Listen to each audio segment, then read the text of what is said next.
How to add or remove widgets to the control center on the iPhone 16 series.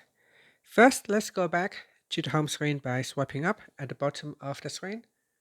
Then on the home screen, swipe down at the top to open up the control center.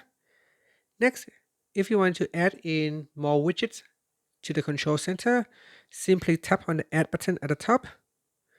Then once you are in edit mode, go down and tap on add a control.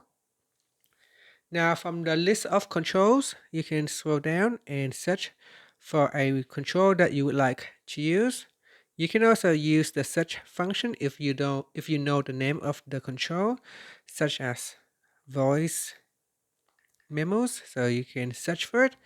Otherwise, you can simply scroll down and browse for an available control. Okay, so say once you located a control that you would like to use, say calculator, so you can tap on that and the calculator will be added to the control center. Now if you would like to delete a control, you can do so by tapping on the delete button right here. So tap on the delete button, and then after that swipe up to go back to your control center, then swipe up again to go back to the home screen. Now, if you pull down your control center, you can see the calculator has been added and other controls has been removed. And that's it. Thank you for watching this video. Please like and subscribe to my channel for more videos.